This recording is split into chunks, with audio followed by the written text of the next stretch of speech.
بسم اللہ الرحمن الرحیم۔ آج ماہ ربیع الثانی کی 26 تاریخ آخری بدھ کے دن یہ خاص وظیفہ پڑھنے سے آسمانوں اور زمینوں کا رزق آپ کے مقدر میں لکھ دیا جائے گا۔ ہر طرف سے رزق اور دولت بارش کی طرح برسے گا۔ اگر آپ رب کریم کے معجزات کو کھلی آنکھوں سے دیکھنا چاہتے ہیں، رب کی رحمتوں اور برکتوں کی بارش دیکھنا چاہتے ہیں، رزق اور دولت سے مالا مال ہونا چاہتے ہیں، تو آج ماہ ربیع الثانی کی 26 تاریخ بدھ کے دن یہ وظیفہ بتائے گئے طریقے سے پڑھنے کی دیر ہے۔ انشاءاللہ رب کریم آپ پر رزق اور دولت کی بارش فرما دیں گے۔ آپ کے مقدر کا ستارہ چمک اٹھے گا۔ آپ کی زندگی کو 4 چاند لگ جائیں گے۔ آپ کی زندگی میں بہاریں آ جائیں گی۔ یہ عمل اتنا مجرب اور طاقتور ہے کہ آج تک جس کسی نے بھی اس خاص وظیفے کو پڑھا ہے، اللہ رب العزت نے اس کی تقدیر کے تمام بند تالوں کو کھول دیا، اس کے راستوں کی تمام رکاوٹوں کو ہٹا دیا، اس کے نصیبوں کو کھول دیا، اس کو رزق اور دولت سے مالا مال فرما دیا، پورے سال کا رزق اس کی قسمت میں لکھ دیا۔ اگر آپ بھی وظائف، تسبیحات اور اعمال پڑھ پڑھ کر تھک چکے ہیں اور کہیں سے کوئی فائدہ حاصل نہیں ہو رہا، تو آج ماہ ربیع الثانی کی 26 تاریخ بدھ کے دن یہ عمل کر کے دیکھیے گا۔ اس عمل کا آپ کو بھرپور فائدہ حاصل ہوگا۔ جو بندہ آج اس عمل کو پڑھ لے گا، اللہ پاک اس کے نصیب پر لگے بند تالوں کو کھول دیں گے۔ اس کے راستوں کی جتنی بھی رکاوٹیں ہیں، ان تمام کی تمام رکاوٹوں کو ہٹا دیں گے۔ اس کے سارے معاملات کو بہتر فرما دیں گے۔ آپ کی غربت کا، آپ کی پریشانیوں کا اور آپ کی تنگ دستیوں کا جڑ سے خاتمہ ہو جائے گا۔ آج آپ نے اس خاص عمل سے فائدہ لازمی اٹھانا ہے۔ آج اگر آپ رب کریم سے کروڑوں بھی مانگو گے تو میرا رب آپ کو ضرور عطا فرمائے گا۔ آج آپ ہاتھ اٹھا کر، جھولیاں پھیلا کر رب کریم سے جو بھی مانگیں گے، میرا رب آپ کی خالی جھولیوں کو بھر دے گا۔ یہ عمل بہت ہی طاقتور عمل ہے۔ یہ عمل 100% کام کرتا ہے۔ آج تک اس عمل سے لاکھوں کروڑوں لوگوں نے فائدہ اٹھایا ہے۔ یہ عمل اتنا خاص ہے کہ جب آپ آج اس عمل کو کریں گے تو اللہ رب العزت آپ کے پورے سال کے دن پھیر دیں گے، آپ کے نصیب اور تقدیر کو سنوار دیں گے۔ انشاءاللہ آپ کی پریشانیوں کی اور تنگ دستیوں کی چیخیں نکل جائیں گی۔ یہ خاص وظیفہ جس گھر میں پڑھ لیا جائے، اس گھر سے فاقوں کا، غربت کا، تنگ دستی کا، پریشانیوں کا ہمیشہ ہمیشہ کے لیے خاتمہ ہو جائے گا۔ غیب سے رزق اور دولت کا انتظام ہو جائے گا۔ اس گھر پر اللہ رب العزت کی رحمتوں اور برکتوں کا نزول ہو جائے گا۔ آج ہماری ناکامی کی سب سے بڑی وجہ یہ ہے کہ ہمیں کبھی رب سے مانگنا ہی نہیں آیا، کیونکہ ایک وہ وقت ہوتا ہے جب رب ہمیں دے رہا ہوتا ہے، پر اس وقت ہم لاپرواہی کر جاتے ہیں۔ اس لاپرواہی کی وجہ سے ہمارے گھروں میں مشکلات اور پریشانیوں کا اضافہ ہو جاتا ہے، ہمارے اخراجات پورے نہیں ہوتے، مہنگائی اتنی زیادہ بڑھ چکی ہے کہ مہینہ ختم ہونے سے پہلے پیسے ختم ہو جاتے ہیں۔ پھر ہم اپنے دوستوں، رشتہ داروں کے آگے ہاتھ پھیلاتے ہیں، جس سے ہمیں شرمندگی کا سامنا بھی کرنا پڑتا ہے۔ اگر آپ اپنے رزق کو بڑھانا چاہتے ہیں، اپنے رزق میں برکت حاصل کرنا چاہتے ہیں، تو آج اس لاپرواہی کو چھوڑ کر ماہ ربیع الثانی کی 26 تاریخ بدھ کے دن یہ خاص وظیفہ کسی صورت بھی مت چھوڑیے گا۔ ربیع الثانی کے مہینے میں اللہ تعالیٰ کی رحمتیں، برکتیں بارش کی طرح برس رہی ہیں۔ جو بندہ بھی جھولی پھیلا کر مانگتا ہے، بھکاری فقیر بن کر اللہ پر مکمل بھروسہ کرتے ہوئے اس خاص عمل کو پڑھے گا، اللہ رب العزت اس انسان کو سب کچھ عطا فرما دے گا۔ یہ وظیفہ اتنا خاص ہے کہ جب بھی آپ اس عمل کو کریں گے، اللہ پاک آپ پر اپنی رحمت کی نظر فرمائیں گے، اور اگر ہم پر ایک بار اللہ کی نظر رحمت ہو جائے، ایک بار ہم پر نظر کرم ہو جائے، تو پھر وہ نظر کرم ہماری پوری زندگی کے لیے کافی ہے۔ یہ عمل اتنا خاص ہے کہ میں نہیں چاہتا کہ آپ کی کسی بھی قسم کی غلطی کوتاہی سے یہ وظیفہ ضائع ہو جائے، اس لیے آپ نے اس ویڈیو کو ایک بار مکمل ضرور دیکھنا ہے اور اس خاص عمل کو اچھے طریقے سے سمجھ کر کرنا ہے، تاکہ آپ اس خاص عمل کو کر کے اللہ تعالیٰ کی رحمتوں اور برکتوں کے خزانوں کو سمیٹ سکیں۔ آپ یہ عمل ماہ ربیع الثانی کی 26 تاریخ بدھ کے دن کسی بھی وقت کر سکتے ہیں۔ آپ چاہیں تو کسی بھی نماز کے بعد آپ یہ وظیفہ پڑھ سکتے ہیں۔ تو آئیے ناظرین، اب ہم جان لیتے ہیں کہ آپ نے یہ عمل کیسے کرنا ہے۔ لیکن اس سے پہلے اگر آپ اس چینل پر نئے ہیں اور آپ نے ابھی تک اس چینل کو سبسکرائب نہیں کیا تو خدا را اس چینل کو ابھی سبسکرائب کر لیں، کیونکہ ایسے بہت سے وظائف، بہت سے اعمال آپ کے حوالے ڈیلی بیسس پر کرتا رہوں گا۔ اب عمل کیا ہے؟ آج 26 ربیع الثانی آخری بدھ کے دن کسی بھی وقت آپ کو جب جہاں جیسے وقت مل جائے، باوضو مصلی پر بیٹھ کر آپ نے سب سے پہلے نبی کریم صلی اللہ علیہ وآلہ وسلم کی ذات مبارکہ پر درود پاک پڑھنا ہے۔ درود پاک آپ کوئی سا بھی پڑھ سکتے ہیں۔ آپ صلی اللہ علی محمد پڑھ لیں، یا آپ صلی اللہ علیہ وآلہ وسلم پڑھ لیں، یا پھر آپ نماز والا درود ابراہیمی پڑھ لیں۔ درود ابراہیمی ایک بار حصول برکت اور ثواب کی نیت سے میرے ساتھ بھی پڑھ لیں۔ اللہم صلی علی محمد وعلی آل محمد کما صلیت علی ابراہیم وعلی آل ابراہیم انک حمید مجید۔ اللہم بارک علی محمد وعلی آل محمد کما بارکت علی ابراہیم وعلی آل ابراہیم انک حمید مجید۔ درود پاک پڑھتے ساتھ ہی فوری طور پر آپ نے اپنے خاص مقصد کی نیت کرنی ہے۔ ہر بندے کا مقصد الگ ہے، ہر بندے کی حاجت الگ ہے۔ اگر آپ رزق کے لیے پریشان ہیں یا روزگار کے لیے پریشان ہیں تو آپ یہ نیت کر کے یہ خاص وظیفہ پڑھ لیں۔ اگر آپ تنگ دست ہیں تو تنگ دستی سے نجات کے لیے پڑھ لیں۔ کسی کا کاروبار چلتے چلتے رک گیا ہے تو کاروبار کی رکاوٹوں سے نجات کے لیے پڑھ لیں۔ جو بھی آپ کا مقصد ہے، جو بھی حاجت ہے، آپ نے اپنے الفاظ میں اپنے مقصد کی نیت کرنی ہے۔ اپنے مقصد کی سچی نیت کرنے کے فوراً بعد آپ نے ایک بار اعوذ باللہ من الشیطان الرجیم بسم اللہ الرحمن الرحیم پڑھ کر وظیفے کا آغاز کرنا ہے۔ اور سب سے پہلے نمبر پر جو وظیفہ آپ نے پڑھنا ہے وہ وظیفہ استغفر اللہ کا وظیفہ ہے۔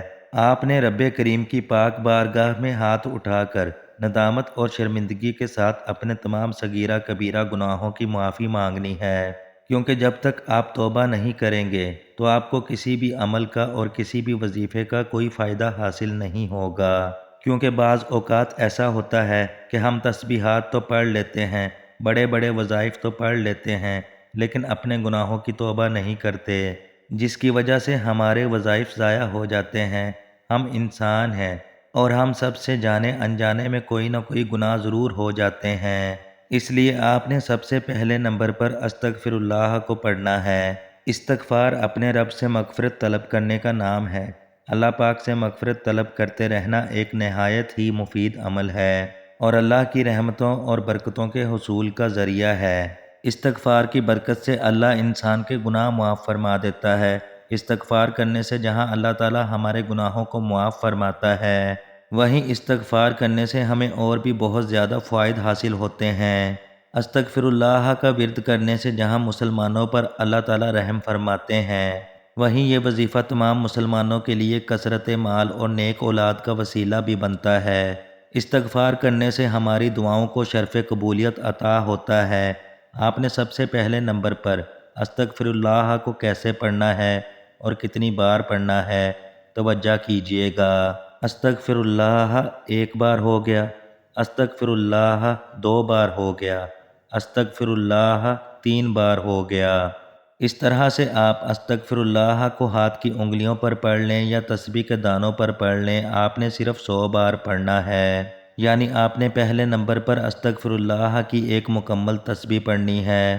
جب آپ پہلے نمبر پر استغفر اللہ کی ایک مکمل تسبیح پڑھ لیں تو اس کے فوراً بعد آپ نے دوسرے نمبر پر جو وظیفہ پڑھنا ہے، یہ وظیفہ بھی ایک خاص اسم اعظم کا ہے جو رب کی ایسی خاص صفت ہے جس کو پڑھتے ساتھ ہی آپ کی کامیابیوں کے لیے راستے بن جاتے ہیں، آپ کے بگڑے کام سنور جاتے ہیں، آپ کی مشکلات اور پریشانیاں ختم ہو جاتی ہیں، تمام کی تمام بندشیں ٹوٹ جاتی ہیں۔ آپ نے دوسرے نمبر پر یا مسبب الاسباب کو پڑھنا ہے۔ یا مسبب الاسباب کا مطلب ہے کہ غیب سے اسباب بنانے والی ذات۔ غیب سے راستے بنانے والی ذات۔ اگر انسان خلوص دل سے اللہ رب العزت سے اپنی ساری امیدیں وابستہ کرتا ہے تو اللہ تعالیٰ اس انسان کے لیے بہترین اسباب پیدا فرماتا ہے۔ آپ نے مکمل کامل یقین کے ساتھ اور اللہ کی پاک ذات پر توکل رکھتے ہوئے اس خاص وظیفے کو پڑھنا ہے۔ توکل کا مطلب بھروسہ اور یقین ہے۔ اللہ پاک پر توکل ایک ایسا پیمانہ ہے جس سے انسان کے ایمان کی مضبوطی اور کمزوری کا اندازہ لگایا جا سکتا ہے۔ مثال کے طور پر انسان کا اللہ تعالیٰ پر بھروسہ یا توکل جتنا مضبوط اور پکا ہوگا اتنا ہی انسان کا ایمان مضبوط ہوگا، اور جتنا انسان کا اللہ کریم پر توکل کمزور ہوگا اتنا ہی اس کا ایمان کمزور ہوگا۔ مطلب یہ کہ انسان ہر وقت اللہ رب العزت پر مضبوط توکل اور بھروسہ رکھے۔ بعض اوقات انسان سوچتا یا کہتا ہے کہ یہ سب تو ٹھیک ہے کہ ہر کام اللہ تعالیٰ کے حکم اور منشا کے مطابق ہی ہوتا ہے، وہی مسبب الاسباب ہے، وہی وسیلہ اور ذریعہ بناتا ہے، لیکن اگر میں نے یہ فلاں کام یا طریقہ اختیار نہ کیا تو نتیجہ مشکوک بھی ہو سکتا ہے۔ بس یہی سوچ اور وسوسے انسان کو توکل اور یقین سے ہٹا دیتے ہیں۔ ہمیں یاد رکھنا چاہیے کہ اللہ کی پاک ذات پر توکل اور یقین کے بعد لیکن اور اگر مگر کی کسی بھی قسم کی کوئی بھی گنجائش نہیں رہتی۔ یہاں پر یہ وضاحت بھی بہت ضروری ہے کہ اللہ پاک پر توکل اور یقین کا مطلب ہرگز یہ نہیں ہے کہ انسان کوشش ہی نہ کرے اور یہ کہے کہ مجھے اللہ تعالیٰ پر توکل اور یقین ہے، وہ خود ہی میرا مسئلہ حل کر دے گا، بلکہ انسان کو چاہیے کہ اپنے طور پر جو بھی ممکنہ کوشش کر سکتا ہے وہ کر لے اور اس کے بہترین نتیجہ کے لیے رب کریم سے محبت کے ساتھ دعا مانگتا رہے۔ یقین رکھیں کہ اللہ رب العزت اپنی مبارک ذات پر توکل کرنے والوں کو کبھی مایوس نہیں کرتا۔ جو انسان بھی اللہ کی پاک ذات پر بھروسہ رکھتا ہے، اللہ رب العزت اس انسان پر اپنی رحمتوں اور برکتوں کی بارش برسا دیتا ہے۔ اللہ اس انسان کی تمام مشکلات کا جڑ سے خاتمہ فرما دیتا ہے۔ اگر آپ بھی اپنی مشکلات اور پریشانیوں سے نجات حاصل کرنا چاہتے ہیں، اللہ کی مدد حاصل کرنا چاہتے ہیں، تو آج آپ نے دوسرے نمبر پر سچے دل سے اور سچی محبت سے یا مسبب الاسباب کو پڑھنا ہے۔ کیسے پڑھنا ہے اور کتنی بار پڑھنا ہے ملاحظہ کیجئے گا۔ یا مسبب الاسباب 1 بار ہو گیا، یا مسبب الاسباب 2 بار ہو گیا، یا مسبب الاسباب 3 بار ہو گیا۔ اس طرح سے آپ یا مسبب الاسباب کو اپنے دائیں ہاتھ کی انگلیوں پر پڑھ لیں یا تسبیح کے دانوں پر پڑھ لیں۔ آپ نے صرف 11 بار پڑھنا ہے۔ جب کوئی انسان یا مسبب الاسباب پڑھتا ہے تو رب کی پاک ذات اس ذکر کے طفیل اتنے راستے بناتی ہے کہ آپ کے تمام بگڑے کام سنور جاتے ہیں، اور آپ جس طرف بھی قدم بڑھاتے ہیں کامیابیاں آپ کا مقدر ہو جاتی ہیں۔ آپ جس چیز میں ہاتھ ڈالتے ہیں وہ چیز سونا ہو جاتی ہے۔ وہ جو ساری عمر نہ مل سکا، آج یا مسبب الاسباب کو پڑھ کر دیکھ لیں، انشاءاللہ آپ کی ہر دعا اللہ کی رحمت سے قبول ہو جائے گی۔ جب آپ 11 بار یا مسبب الاسباب پڑھ لیں تو اس کے بعد فوری طور پر تیسرے اور آخری نمبر پر جو وظیفہ آپ نے پڑھنا ہے وہ وظیفہ سورۃ الکوثر کا وظیفہ ہے۔ سورہ کوثر پڑھنے کے بہت زیادہ کمالات ہیں اور اس مبارک سورت سے فوائد پانے والے لوگ آج بہت زیادہ ترقی کر چکے ہیں۔ آپ یقین مانیے یہ وہ مبارک عمل ہے کہ جس سے چند دنوں کے اندر حاجت ضرور پوری ہو جاتی ہے۔ کسی بھی بہن بھائی کی حاجت چھوٹی ہو یا پھر بڑی ہو، اس عمل کی برکت سے آپ کی ساری حاجات پوری ہو جائیں گی۔ ہم پر اکثر مصیبتیں پریشانیاں آتی رہتی ہیں۔ دنیا کا کوئی بھی انسان اپنے اوپر پریشانی اور مشکل سے انکار نہیں کر سکتا۔ یہ دنیا مصیبتوں اور پریشانیوں کا گھر ہے۔ بعض لوگ اولاد کی نافرمانی کی وجہ سے پریشان رہتے ہیں تو بعض خواتین اپنے خامند کی وجہ سے غمگین رہتی ہیں۔ کچھ لوگ مال و اسباب کے ختم ہونے پر غمگین رہتے ہیں تو بعض لوگوں کو اولاد نہ ہونے کا غم ستاتا رہتا ہے۔ اگر آپ بھی چاہتے ہیں کہ آپ اپنی ان پریشانیوں سے فوری طور پر نجات حاصل کر لیں جو ختم ہونے کا نام ہی نہیں لیتی، تو آج تیسرے اور آخری نمبر پر سورہ کوثر کو بتائے گئے طریقے سے محبت کے ساتھ لازمی پڑھ کر دیکھیں۔ تیسرے اور آخری نمبر پر آپ نے سورۃ الکوثر کو صرف 11 بار پڑھنا ہے اور ہر بار سورہ کوثر کو آپ نے بسم اللہ کے ساتھ پڑھنا ہے۔ 11 بار پڑھنے کا مطلب یہ نہیں ہے کہ آپ نے فوراً سے پڑھ کر جان چھڑا لینی ہے، بلکہ آپ نے 11 بار سچی محبت کے ساتھ سورہ کوثر کو پڑھنا ہے۔ سورۃ الکوثر کو آپ نے کامل یقین اور مکمل توجہ کے ساتھ پڑھنا ہے۔ آج آپ اس عمل کو جس بھی جائز مقصد کے لیے پڑھیں گے، انشاءاللہ آپ کا وہ مقصد اللہ کی رحمت سے پورا ہو جائے گا۔ اس عمل کی برکت سے آپ کی تمام پریشانیاں اور مشکلات ختم ہو جائیں گی۔ جب آپ یہ سارے اعمال بتائے گئے طریقے اور ترتیب سے پڑھ لیں تو آخر میں ایک بار پھر سے وہی درود پاک پڑھنا ہے جو درود پاک آپ نے عمل کے شروع میں پڑھا تھا۔ اب آپ کا عمل مکمل ہو گیا۔ اس عمل کے ساتھ ساتھ اپنے گناہوں کی سچی توبہ بھی کریں۔ اپنے گناہوں کا اعتراف کرتے ہوئے اللہ کی پاک ذات سے سچی مغفرت بھی طلب کریں۔ جو انسان گناہوں سے سچی توبہ کرتا ہے اور اپنی توبہ پر قائم رہتا ہے، اللہ تعالیٰ اس کے تمام گناہوں کو معاف کر دیتا ہے۔ جیسا کہ ایک حدیث مبارکہ میں نبی کریم صلی اللہ علیہ وآلہ وسلم نے فرمایا ہے کہ گناہوں سے صحیح اور پختہ توبہ کرنے والا شخص ایسا ہے کہ گویا اس نے گناہ کیا ہی نہ ہو۔ اللہ تعالیٰ ہمیں توبہ و استغفار کی کثرت کرنے کی توفیق عطا فرمائے، آمین۔ آپ سب سے گزارش ہے کہ خود بھی اس خاص وظیفے کو کریں اور اپنے تمام جاننے والوں، دوست احباب کے ساتھ بھی یہ خاص وظیفہ ضرور شیئر کریں۔ اس وظیفے کے مکمل ہوتے ہی اللہ تبارک و تعالیٰ کی بارگاہ میں نہایت عاجزی اور انکساری کے ساتھ رو کر گڑ گڑا کر دعا مانگ لیں۔ آپ کی جو بھی پریشانیاں ہیں اور جو بھی حاجات ہیں، سب اللہ تبارک و تعالیٰ کی پاک بارگاہ میں پیش کریں۔ انشاءاللہ اللہ رب العزت آپ کی تمام حاجات کو پورا فرمائے گا۔ اللہ تبارک و تعالیٰ سے دعا ہے کہ ہم سب کی تمام پریشانیاں، مصیبتیں اور تکلیفیں دور فرما کے ہماری زندگیوں میں سکون عطا فرمائے، آمین ثم آمین۔ اللہ تعالیٰ سے دعا ہے کہ اللہ کریم میرا سنانا اور آپ کا سننا اپنی پاک بارگاہ الہی میں قبول و منظور فرمائے، آمین۔ محترم ناظرین، اپنے رزق میں برکت اور وسعت کے لیے اللہ تعالیٰ کے 99 ناموں میں سے ایک نام کامنٹ میں ضرور لکھیں۔ اللہ تعالیٰ ہم سب کا حامی و ناصر ہو، آمین یا رب العالمین۔